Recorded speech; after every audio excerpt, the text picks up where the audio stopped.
La pandemia sanitaria que sufre el mundo se está tornando en una pandemia de hambre, más devastadora que el propio virus. Según el Programa Mundial de Alimentos, 270 millones de personas van a pasar hambre este año. Las restricciones y confinamientos impuestos por muchos países están teniendo un grave impacto en la economía y han acabado con millones de negocios y empleos en todo el planeta. Bienvenidos al especial coronavirus. No crean que el aumento de la pobreza que ha desatado la pandemia es un problema que afecta únicamente a países en desarrollo. Aquí en Europa, las llamadas colas del hambre cada vez son más largas en multitud de ciudades. En la capital francesa, París, muchos estudiantes se han quedado sin sus tradicionales empleos con los que costeaban sus estudios y su vida en general. Ahora tienen que recurrir a ONGs para poder comer. Largas colas en medio de una ola de frío en Europa. Estos estudiantes parisinos aguardan pacientemente su turno frente a un centro de distribución de alimentos. Muchos de ellos tienen problemas para costear sus comidas en medio de la crisis del COVID-19. Con los bares y restaurantes cerrados desde hace meses, han desaparecido muchos empleos que tradicionalmente ocupan a estudiantes. A veces tengo problemas para llegar a fin de mes. Normalmente trabajo como niñera, pero es difícil en este momento con la crisis sanitaria. Los padres son más reacios a emplear a desconocidos y trabajar después de las 6 de la tarde tras el toque de queda parece imposible por el momento. El jueves pasado había unas 500 personas haciendo fila para recibir paquetes preparados por la ONG Linké, que recolecta alimentos de restaurantes y mercados que de otro modo habrían terminado en el basurero.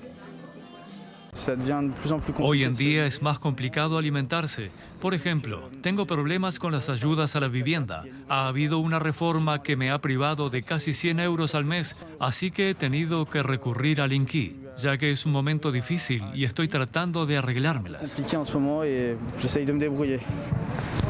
Cada semana la ONG distribuye unas 25.000 comidas.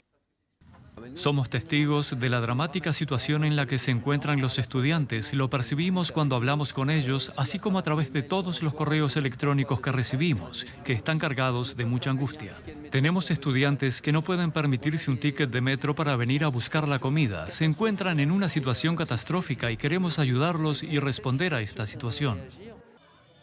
La ONG inició esta campaña de ayuda a los estudiantes en octubre, cuando comenzó la segunda ola del COVID-19 en Europa.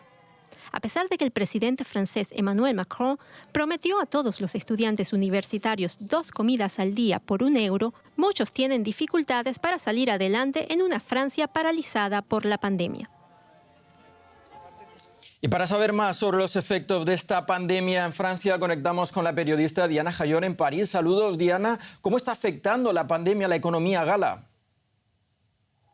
Paco, un cordial saludo desde París. Pues obviamente son varios los sectores que se ven afectados y según los últimos resultados que se han arrojado, los de final del 2020, la economía de Francia se desaceleró en un 8,1%. Y aunque el gobierno ya ha dado un paquete de 300.000 millones de ayudas para los sectores más necesitados, parece no ser suficiente.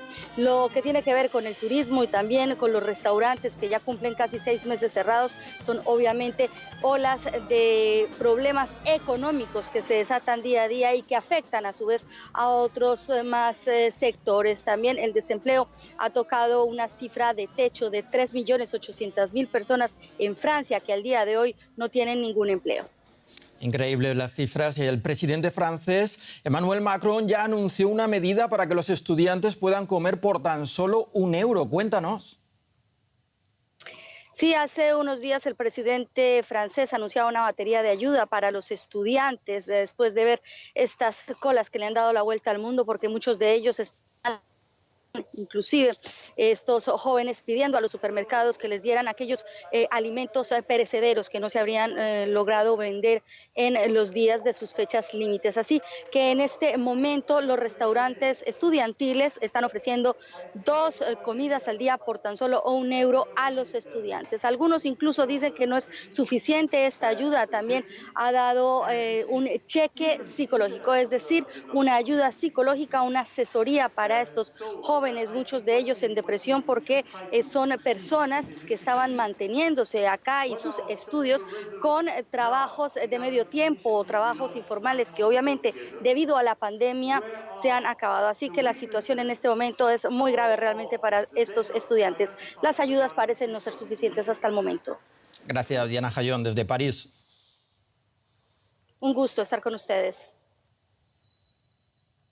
Y si esto está ocurriendo en la quinta economía más grande del mundo, imagínense lo que está pasando en otras zonas menos favorecidas del planeta. En Latinoamérica, según la ONU, 20 millones de personas pasarán hambre en los próximos meses.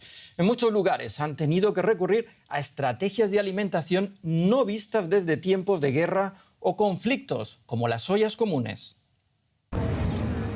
Llenar la olla común para alimentar al barrio. Es lo que se proponen Genoveva Satalaya y sus vecinos cada mañana cuando salen a recorrer los mercados de Lima. Recolectan comida donada por los comerciantes que luego cocinan colectivamente. De esta olla se alimentan unas 120 personas. Se cocina de lunes a viernes. Es por lo mismo de la pandemia, que ahorita no hay trabajo, los niños, hay niños acá, tenemos personas discapacitadas, niños recién nacidos. Como ves que es tan crítico ahorita no encontrar trabajo. Hay personas que no trabajan desde el año pasado. Las ollas comunes surgieron en el país durante el conflicto armado de los años 80 y 90 entre el Estado y el grupo terrorista Sendero Luminoso. Esta estrategia de supervivencia, que también se ve en otros países latinoamericanos, se ha convertido en un símbolo de las luchas de la región. Y se vuelve a ser presente con la pandemia. En Lima hay casi 1 millar de ollas comunes reconocidas por los funcionarios de la municipalidad, pero muchas no están registradas y no reciben ningún tipo de ayuda. El gobierno anunció que enviaría recursos a muchas ollas comunes, pero como son tantas, es posible que no lleguen a todos los barrios. Ahora las ollas comunes está existiendo por la pandemia que tenemos, ¿no? La necesidad nos hace habernos juntado entre vecinos, habernos juntado y podernos apoyar entre todos, poner un granito de arena de cada vecino, una recolecta, lo que tenga cada vecino, juntamos todos y así poder abastecer a personas que realmente no tienen, ¿no? Y poderles dar al menos un guiso que puedan comer. El 70% de la mano de obra peruana, incluida la mayoría de los residentes del barrio de Satalaya, trabaja en la economía informal y vive bajo el lema: si no trabajas hoy, no comes. No tenemos trabajo, no hay nada de comer y juntándonos a veces todo un poquito si llevamos algo para que los bebés coman. Yo tengo 2 hijos y eso es lo que estamos haciendo. Sin prestaciones de desempleo ni posibilidades de trabajar desde casa, muchos peruanos resuelven como pueden su situación alimentaria, en medio de una emergencia que ha dejado a más de 1/3 sin alimentos por falta de ingresos. Es esto lo que les obliga a cocinar en grupo, según una encuesta realizada en junio de 2020 por el Instituto de Estudios Peruanos.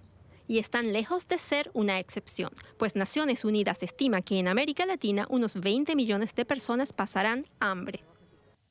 Y nos vamos ahora a Caracas con Marianela Herrera, médica nutricionista del Observatorio Venezolano de Salud. Saludos, Marianela. El virus se ha ensañado especialmente con Latinoamérica, donde a finales de 2020 se estimaba que unos 231 millones de personas vivían en la pobreza, el número más alto registrado desde hace 15 años. Cuéntanos. Es correcto, Paco, porque desde hace unos años atrás Latinoamérica empezó a experimentar un decrecimiento económico, a la vez que los números del hambre comenzaban a aumentar, particularmente por la situación que ya vivía Venezuela y que hizo retroceder en gran medida los avances que se habían establecido en la región para mejorar los números del hambre. Pero a Venezuela esto la toma con una crisis dentro de otra crisis, lo cual ha sido devastador en términos internos del país y así también a los lados intrarregionalmente por las consecuencias que la misma crisis venezolana implica. Marianela, ¿quiénes son los que más están padeciendo inseguridad alimentaria en esta pandemia? Fíjate, como siempre, los más vulnerables, los más desprotegidos, aquellos que tenían un trabajo informal, un trabajo a diario, con los que mantenerse a sí mismos y a sus familias, de tal manera que es como que si hubiéramos puesto a pelear la economía con la epidemiología, porque las medidas del COVID para protegernos nos piden que nos quedemos en casa, pero la gente se pregunta, ¿me muero de COVID o me muero de hambre? Y esto es realmente muy lamentable, no solamente en Venezuela, sino a través de toda nuestra región. Tú estás en Venezuela. ¿Se está viendo un aumento del número de desplazados debido a la inseguridad alimentaria también en otros países de Latinoamérica? Sí, se están viendo. La gente está moviéndose, buscando mejoras, buscando alternativas. Fíjate que ya continúa el flujo migratorio de Venezuela hacia Colombia y en particular en Colombia también hay unos problemas gravísimos, como precisamente los altos números de casos activos de COVID que tampoco ayudan a superar esta grave crisis. De tal manera que, bueno, una de las iniciativas que hemos tomado, por lo menos en Venezuela, para poner un poco de realidad en el diagnóstico, es el Observatorio Venezolano de Seguridad Alimentaria y Nutricional, para establecer un poquito cuál es la realidad, qué es lo que no se estaba contando ni midiendo y poderlo explicar. Gracias, Marianela Herrera, médica nutricionista del Observatorio Venezolano de Salud, por estas informaciones que nos acabas de dar desde Caracas. Muchas gracias. Y aún encontramos casos mucho peores que en Latinoamérica. Hasta 400.000 menores de 5 años podrían morir en Yemen este año como consecuencia de malnutrición aguda, a menos que reciban asistencia urgente. Así alertaron varias agencias de las Naciones Unidas la semana pasada. Además, se prevé que casi 2,3 millones de niños menores de 5 años en este país sufran de malnutrición aguda en 2021.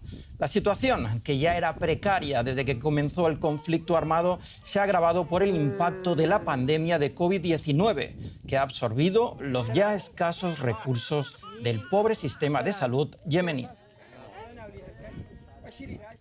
Y hasta aquí nuestro especial coronavirus. Gracias por su confianza. Ya saben que pueden seguir estos y otros temas por nuestra página web y redes sociales. Cuídense mucho. Hasta pronto.